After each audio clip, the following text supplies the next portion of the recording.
Earlier this year, I finally watched the Hulu show Ramy. The show's creator, Ramy Youssef, won a Golden Globe Award this year for the show. It's set in northern New Jersey and follows the life of a young Muslim guy whose parents immigrated to the US from Egypt. In an interview for Vulture, Youssef said, "A lot of immigrant stories on TV and film, I feel like I'm watching someone upgrade into a white lifestyle, and this show is a wrestling match of wanting to be in both." An episode that stuck with me shows how Ramy's family reacted in the aftermath of September 11th. A young Ramy logs into a chat room to see people quickly pinning it all on Muslims in general. His dad immediately hangs an American flag outside their home. And the next morning, on the walk to school, he faces this conversation with his friends. Hey, man, can I ask you something? Yeah. What's up? Are you a terrorist? What? You know, like, and you, He means like, is your family terrorist? Like you Arabic and stuff? We were just wondering because, you're from the Middle East and everything, so we thought maybe you guys were terrorists. Guys, I'm from Egypt. It's not even the Middle East. Egypt's in Africa. If anything, I'm black. As you'll hear in today's interview, this grappling with one's Muslim identity at this time was not uncommon. The country was thrust into a panic, quickly attentive to a religious identity that many may not have ever paid attention to before. As a young Christian kid in the Midwest, it was certainly the first time I had ever heard of Islam, or even the notion of terrorism. So without giving it a second thought, it might seem like those two things go hand in hand. But what do things look like now? How does the American public think about Muslims in the US? What are the roadblocks keeping Muslims from politically representing their communities? And is there hope for tolerance around the corner? You're listening to Opinion Science, the show about our opinions, where they come from, and how they change. I'm Andy Luttrell. And this week, I have a lovely conversation with Nazita Lajevardi, who's a political scientist at Michigan State University and an attorney. She studies issues related to public opinion and political behavior through the lens of religious and racial identity. In 2020, she published the book Outsiders at Home: The Politics of American Islamophobia. The book is an extension of her research on public opinion about Muslims in the United States, discrimination faced by Muslim Americans in politics, and the experience of facing these biases. In our conversation, we talk about all these questions and what makes Muslim American identity so tricky to pin down. Her work has had a real influence on how I think about these issues, and I'm excited to share our conversation. So let's get right into it. So before we get into what the book is about and other stuff that you do, one thing I'm very curious about is the fact that you are a JD PhD. And I'm curious because my wife is a JD and I'm a PhD, and you have managed to do both of what we've done as one person. No. So I'm mostly curious why that would happen to a person, and also what that has meant for how you think about the problems that you study. Yeah, so I was one of those undergraduate students, and I don't know how many of them there are who make it into academia, but who I faced a lot of financial barriers going to undergraduate school. And so I attended 3 different schools in 4 years.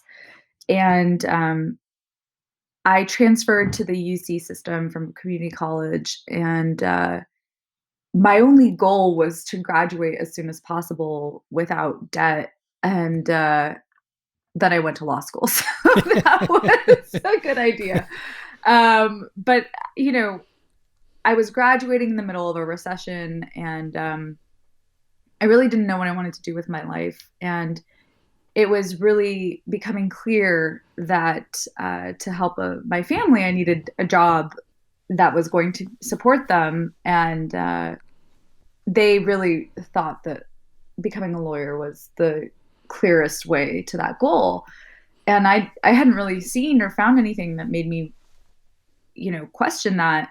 I hadn't really felt a passion for anything. I had always loved politics. I was a political science major. I was a French major. But I didn't know that you could study these questions. I didn't know that you could become a professor. I didn't know. I didn't know any of this. We were dealing with questions of like, are we going to be homeless? And then are we like, you know what I mean? And so it just like, I didn't have the role modeling, I think. And then I'm sitting there at UCLA in my last year, and I've already taken the LSAT and applied to law school. And here I am taking classes with people studying race and ethnicity, and in Africa and France and in the US and LA about populations that I belong to. And I was like, whoa, I could be like them, and my parents were like, it's too late. It's too late. Like, we do not need you hanging around, California.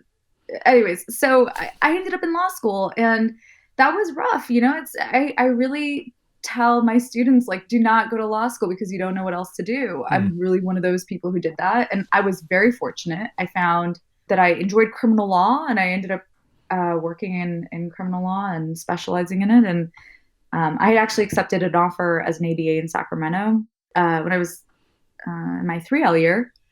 But nonetheless, I took the GRE, and I found a way to apply to graduate school. And I kind of just took a risk. And so you did them sequentially, not at the same. I know, because sometimes there are like, there are different versions of this plan where people do them somehow at the same time. It would be the wiser thing to do.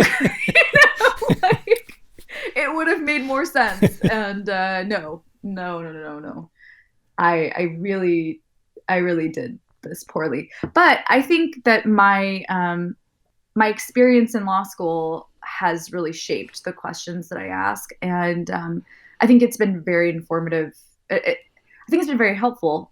So I build arguments now thinking about the totality of the circumstances. I think about evidentiary burdens. I think about, like, opening arguments for me are like an introduction, to a paper.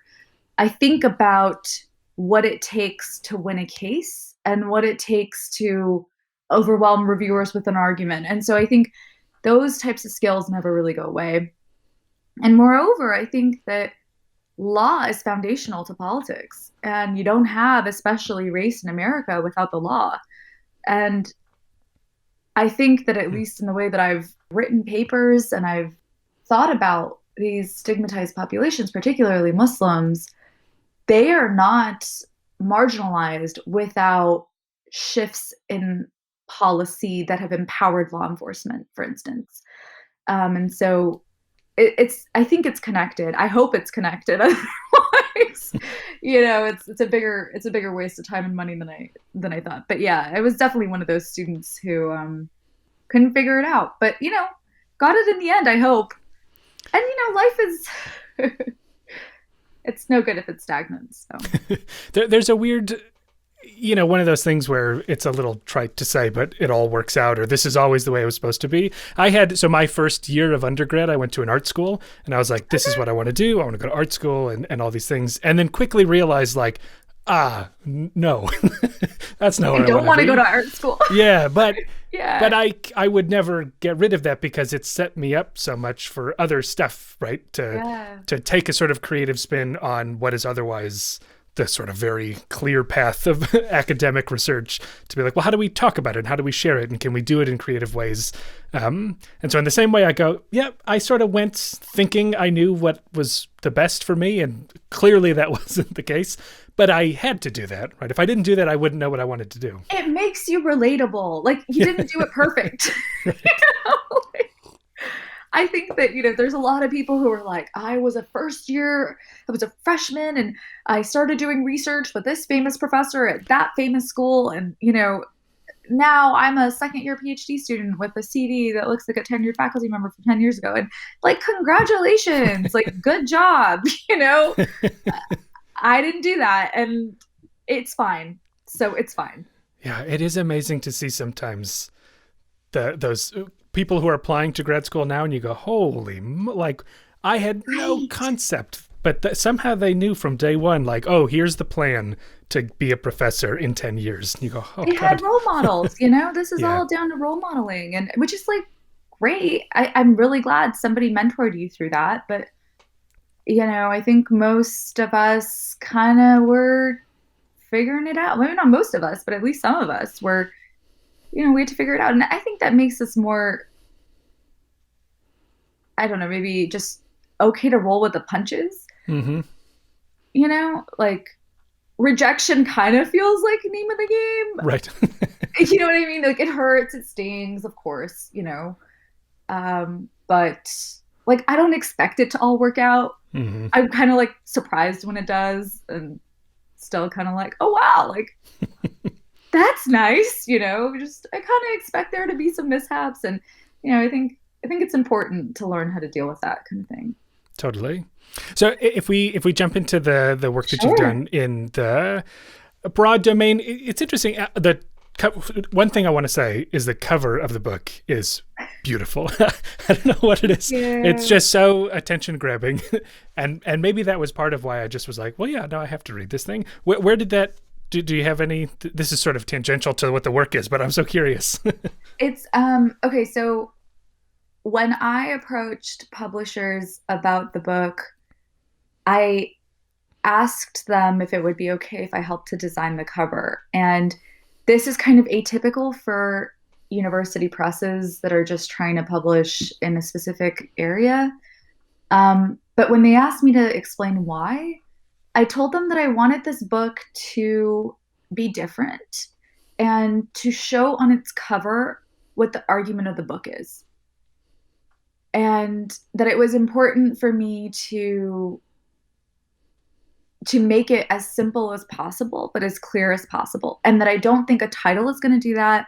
That I don't think, you know, an abstract is going to do that. That it needs to be on the cover and it needs to reflect everything. Like it needs to reflect the climate.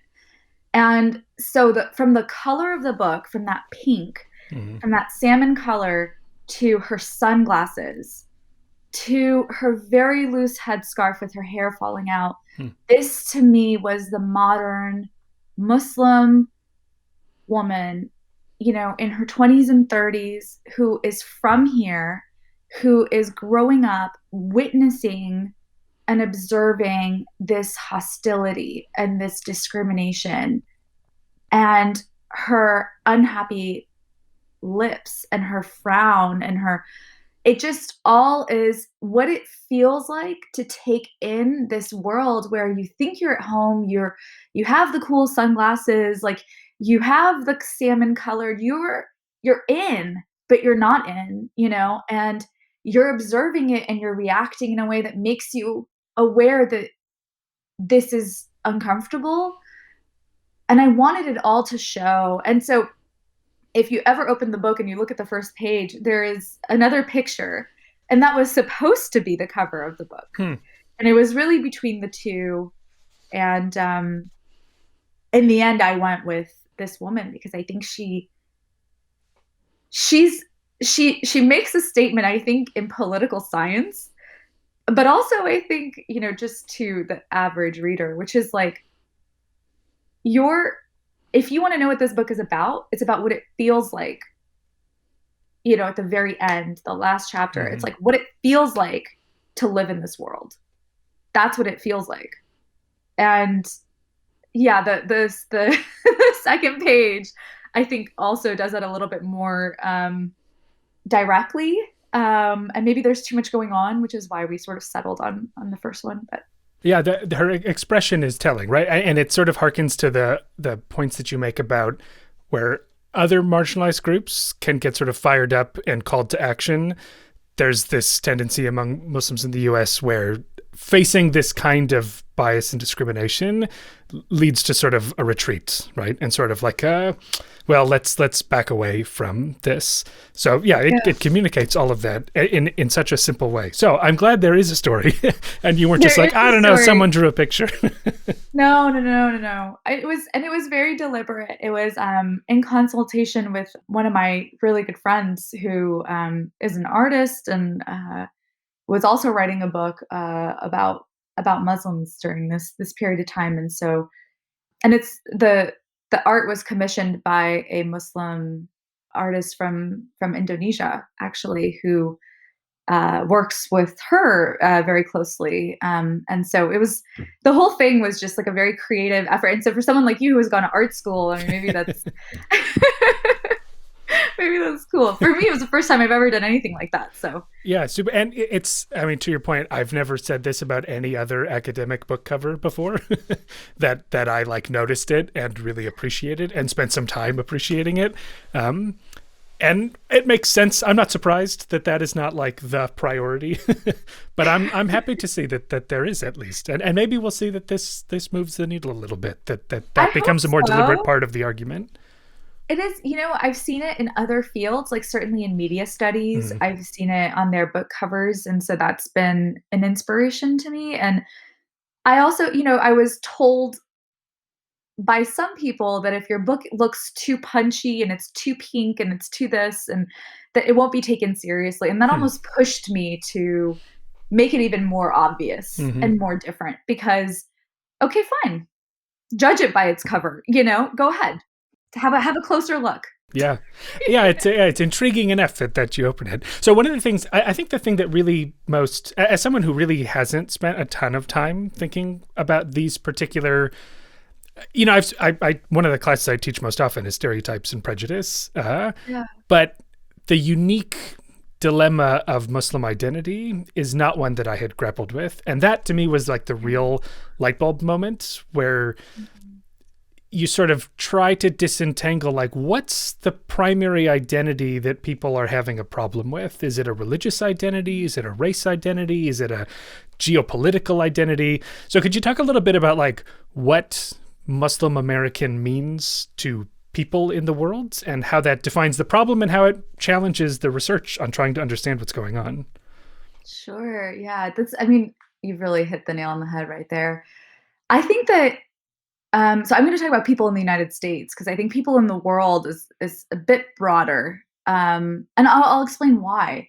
So Muslims, predominantly from the Middle East, if we're going to sort of narrow our range of who we're talking about in South Asia, their immigration histories to the United States and to Europe and other Western democracies really differ from one another.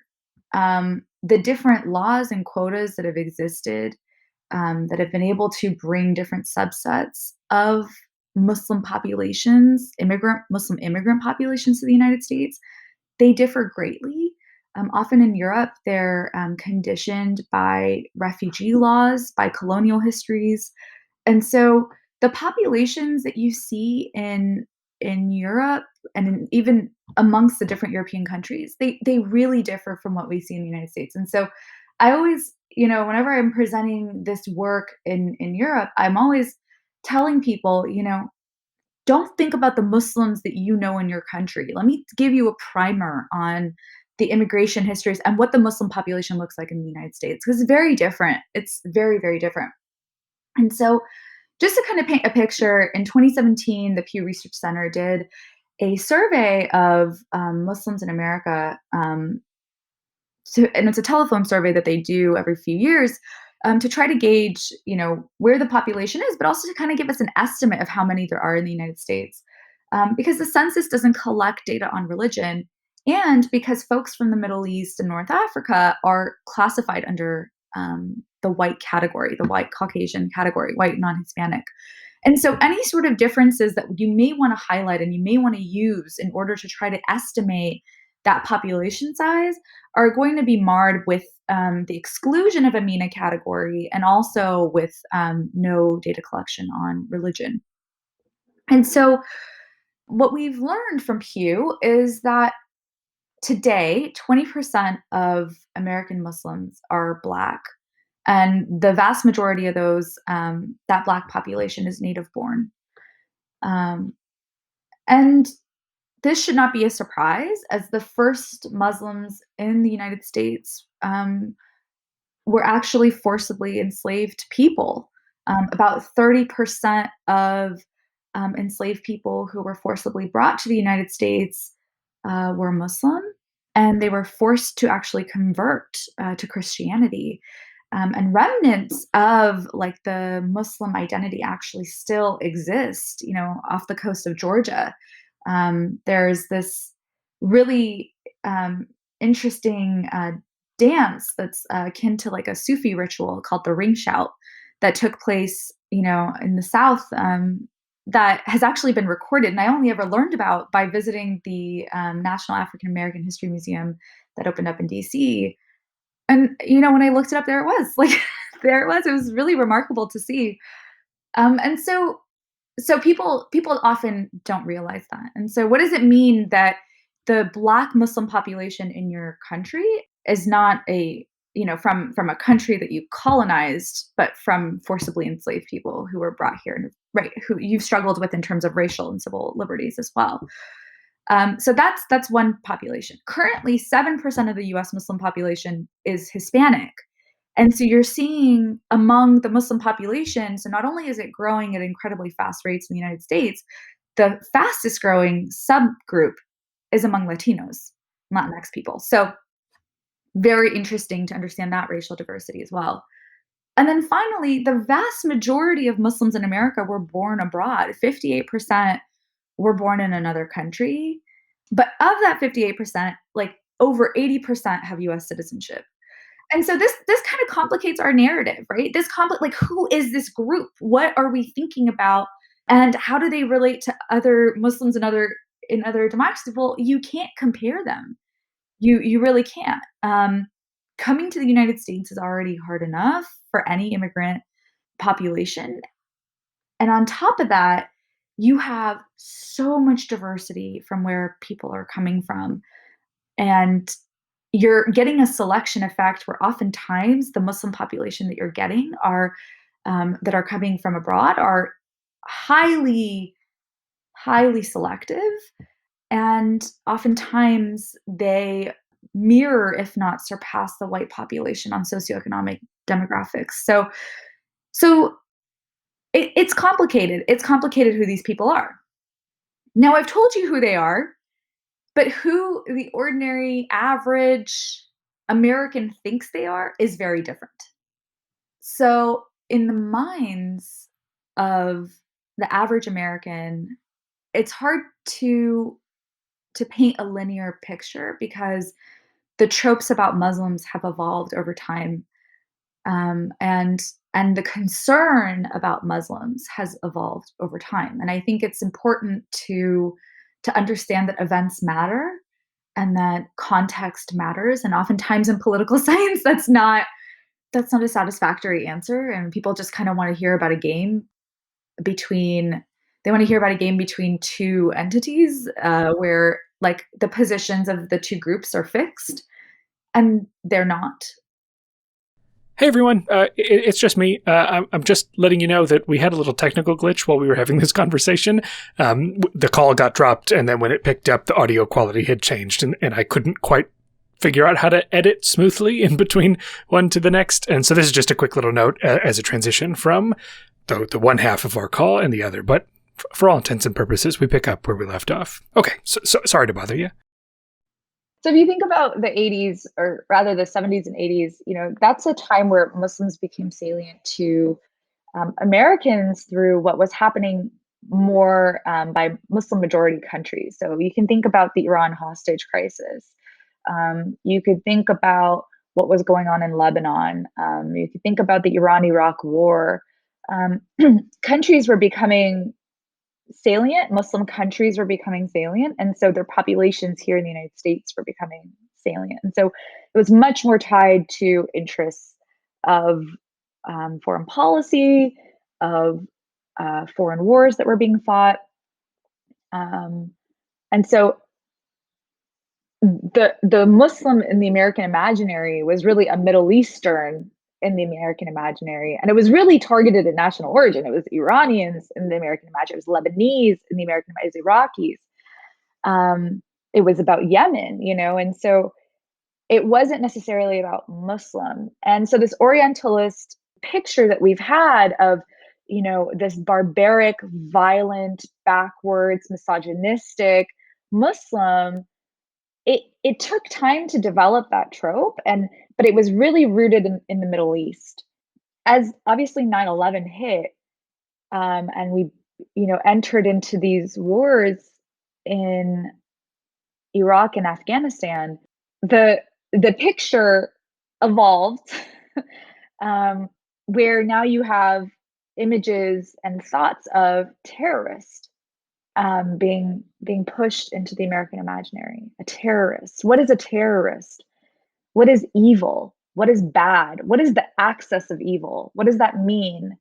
I had to hear as a teenager, as somebody in high school, I think it was in 2002 during the State of the Union speech, where George Bush said on national television that Iran belonged to the axis of evil. And I had to reconcile, what does that mean, evil? And when you're a teenager and you're a young girl and you hear those words, you internalize that. Am I evil? Did I come from a place that's evil? What does that mean? How does that hurt? How does that, what, what?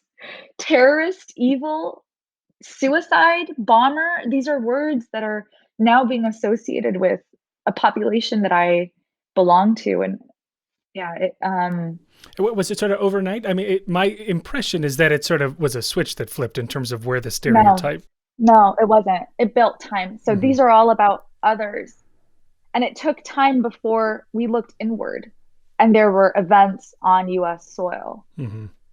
Where now, especially through these wars, it wasn't overnight. It took time for these tropes to develop. But, throughout the 2000s and into the 2010s, you start seeing words like loyal, patriot, violent emerge, these stereotypes.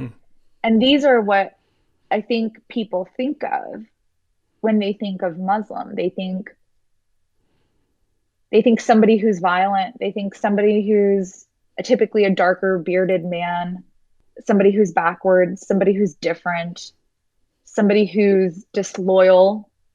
And I think it reverberates, right? Even as I say in the book, Hillary Clinton, in presidential debates, she said Muslim Americans, when she rose to their defense, she said they are America's eyes and ears. Like our only utility is in surveillance. Because naturally we are disloyal and unpatriotic. And if only we could surveil each other, we could serve our country. It really, I think, shows the profound distrust that people have in the US Muslim population. And I would say, sorry for the really long-winded answer, it's the trope that exists today, I think, is rooted in an image that people have about a Muslim here at home. And it's not taking into account the vast diversity of the population, but it's about somebody who is dangerous. It's about typically a male, and it's typically someone who looks darker with a more olive-skinned phenotype, who's bearded, and who cannot be trusted.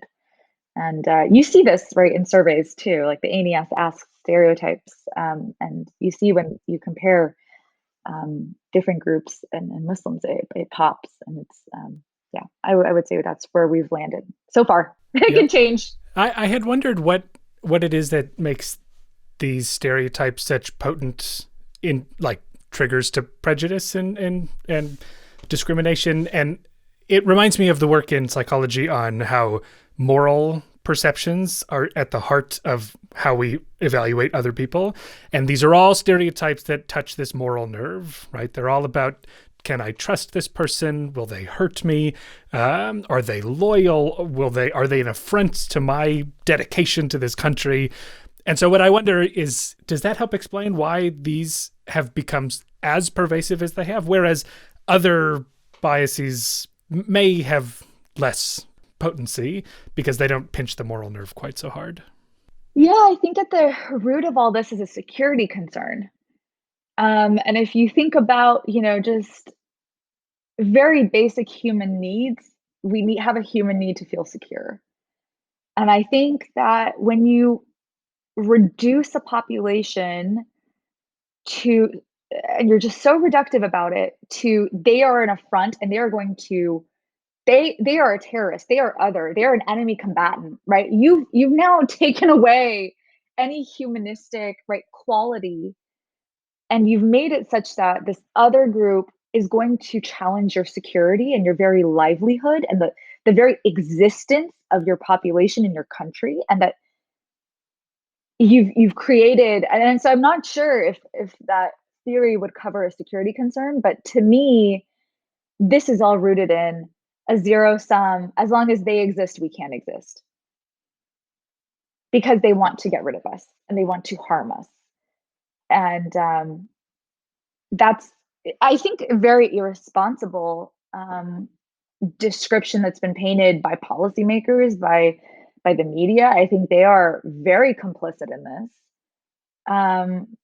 When you have a 20-second soundbite and a few hundred characters to tell a story, right? I mean, you can be incredibly reductive, and I think they are. I really think they are, and they've harmed this community because they've equated the two, challenging people's feelings of safety. The other interesting thing is, historically, you sort of trace racialization of this group in this country, and how this was a group that had been considered white on census data and in other sort of forms. So maybe you could speak a little bit about like what that means, and then what that trajectory then took. Yeah, so I think, like many other populations, non-Black Muslim groups have long fought for privileges of whiteness and recognition of whiteness. And why is that, right? Voting rights extended to free white persons. And this was something that obviously was not being afforded to African Americans. But other groups long fought in racial prerequisite cases for recognition of whiteness. It allowed them to own property. It allowed them to build wealth. It allowed them to vote. It allowed them to do a number. So you see, I mean, just mobility in the United States was about a determination of your whiteness. And so groups constantly were arguing their whiteness. You see this among Latinx populations, Asian populations, Middle Eastern, South Asian. I mean, there's just so many, I think there's 52 racial prerequisite cases that were argued in the courts, in circuit courts, in the Supreme Court, where different groups were arguing and trying to get this recognition. And Middle Easterners who were Muslim were no different. They did so as well. And so you see this victory almost, where they were afforded privileges of whiteness, somewhat ironically, especially with this case in 1915 called Dow versus the United States, where a Syrian man was recognized as white, and that sort of eventually allowed them to be recognized as white. But as numerous scholars like Neda Maghbouleh or John Tehranian have argued, there are limits to whiteness. There was a Faustian pact with whiteness. In fact, they were not white. And the second that these newer, larger immigrant populations came, so, if these cases are being won in 1915, and then you have a surge of immigrants coming in 1960s, 1970s, 1980s, 1990s, the 2000s, well, the everyday lived experiences of these groups, particularly in a post 9/11 world, are not those that are akin to whiteness. And in fact, you might want to highlight that these groups are not white and that they're having experiences that are not akin to white Americans, and they can't do so.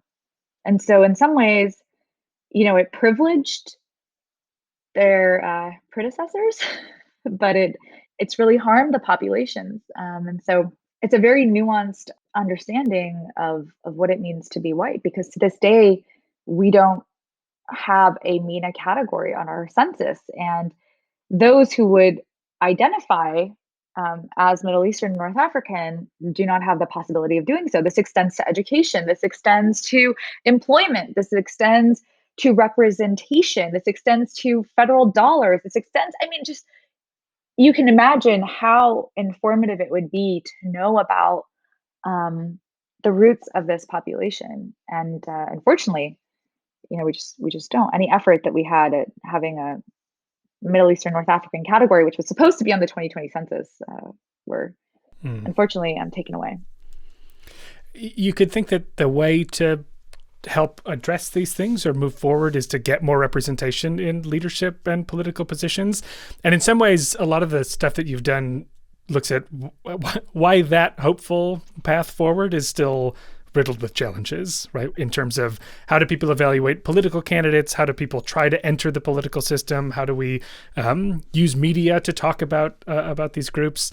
So I had a question about the candidate evaluation studies in particular. So you do these school studies where you take a kind of classic experimental approach, manipulating the identity of an apparent candidate and seeing if people would be willing to vote for them. And one of the things I didn't quite follow was that there was this kind of competing partisan difference where Muslim candidates seemed to be more welcome in Republican races, but less welcome by Republicans themselves. So that I couldn't quite parse those two or sort of reconcile those two things. Yeah. So I think you're mixing two different studies, and I want to clarify if I can. So the candidate evaluation studies find that, and I think similar to other studies in political science, at least, that Muslims who run as Republicans fare better than Muslims who run as Democrats.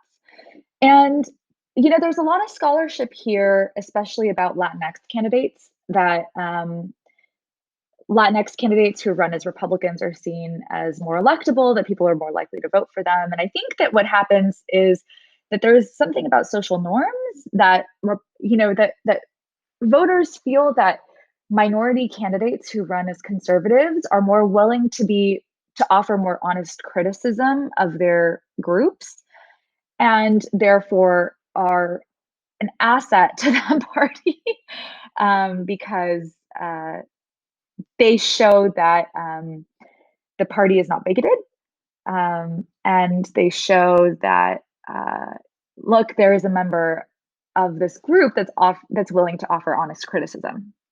And so I think there's a number of things that happen there that drive the willingness to vote for minority candidates who come from the Republican Party. And another study in the book, I find that when Muslims write their Republican legislators, they're often ignored, and this is important because, and I think it's important to try to take those two pieces of evidence together, which is that, Republicans are not going to be responsive to Muslim constituents. This is not something that they're going to do at a similar rate as their white constituents, as we see in the studies. But Democrats are also not serving their Muslim constituents very well either. And so I think on the one hand, the first study is about elites, and the second is about everyday voters. And so, I think when I put those two things together, it tells me that, if you can code switch and you can kind of move away from being rooted in your identity and you want to run for office, you have a better shot at it running as a Republican. But how much you can offer representation to minority populations, particularly Muslim populations, is going to be limited if you're running for that party. And then on the flip side, as an everyday voter, you're probably going to be better served by Democrats, but not much. And that's really a tragedy, I think. So, I think the solution to all this is not simple. It would be great to have descriptive representation, and I think we're very lucky to see some strides in that space, but we're not quite there yet. So that poses challenges. The media stuff also shows negative media are super effective, positive media less so. So, there's, we're left with this question of well, okay, the problem is clear. You've painted a picture of it. And so either based on the data or based on just sort of where do we go next in terms of what do we try, what are the roads forward that you see? Is there any optimism for strategies or changes or ways of talking with people that can sort of chip away at this misperception of like what Muslim identity is, and also the stereotypes and prejudices that come along with it? Yeah, so I think representation matters, and not just political representation. So representation in Hollywood, representation in the news media, that's, I think, more full and captures, I don't want to say more fair, but I want to say more full, and less reductive, I think matters. I think the way that politicians speak about the group matters, and the way that they speak to the community matters. But you can't control these organizations. So what can you do as a group? As a group, you can run. You can run for office. You can run for local office. You can do what our leaders, our like Muslim leaders are doing right now, which is be a part of the progressive coalition. Join in, be seen, be heard. That's something you can do. You can.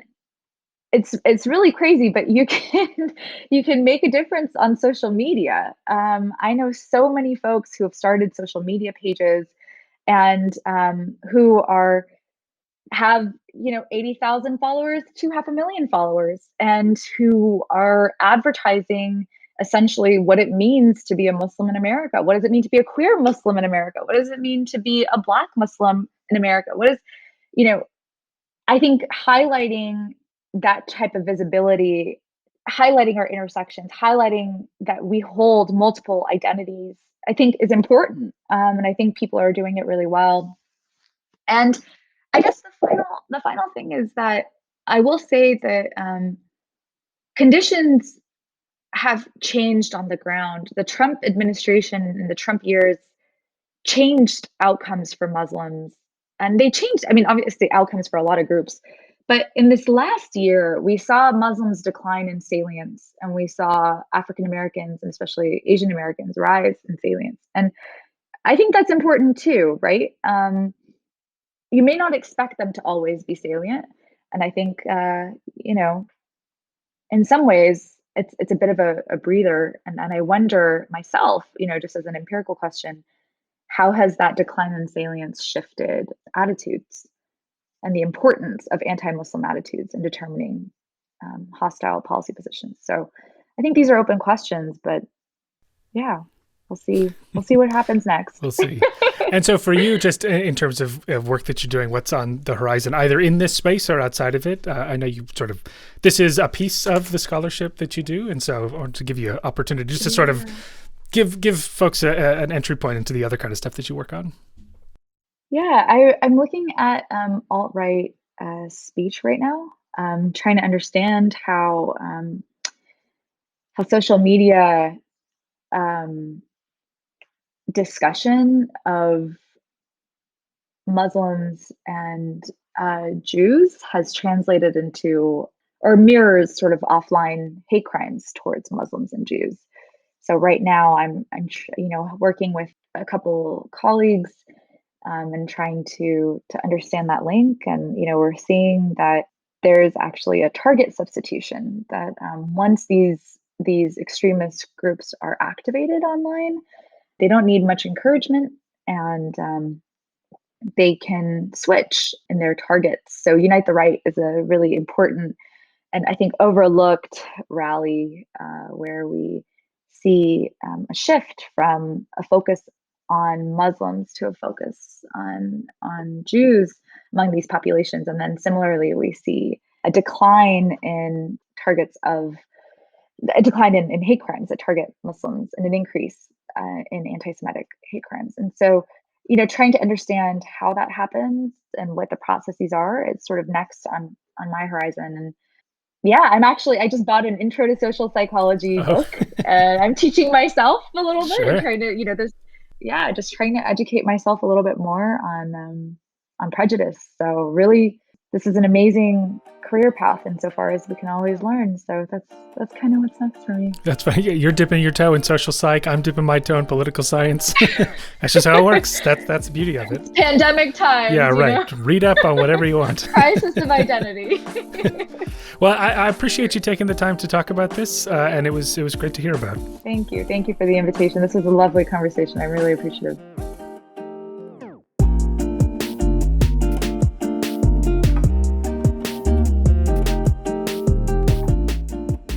All right, that'll do it for another episode of Opinion Science. Thank you so much to Dr. Nazita Lajevardi for talking about her work. Once again, her book is Outsiders at Home, The Politics of American Islamophobia. You can find a link to the book in the show notes, and you can see the book cover that we talked so much about. You'll also find a link to Nazita's website and a transcript of this episode. For more about this show, head on over to opinionsciencepodcast.com. Follow the show at OpinionSciPod on Twitter and Facebook and anywhere you get podcasts. And if you like this stuff, it would mean a lot if you left a review on Apple Podcasts or any other app. We've gotten some nice comments recently. Here's one that says, "Love this podcast. In-depth, thoughtful discussion that's always relevant. Can't wait for each new episode." Thank you. Learn more about the science of opinions and persuasion with one of my online courses. More info at opinionsciencepodcast.com. Okay, that's it. Thank you for tuning in, and I'll see you in a couple weeks for more Opinion Science. Bye-bye.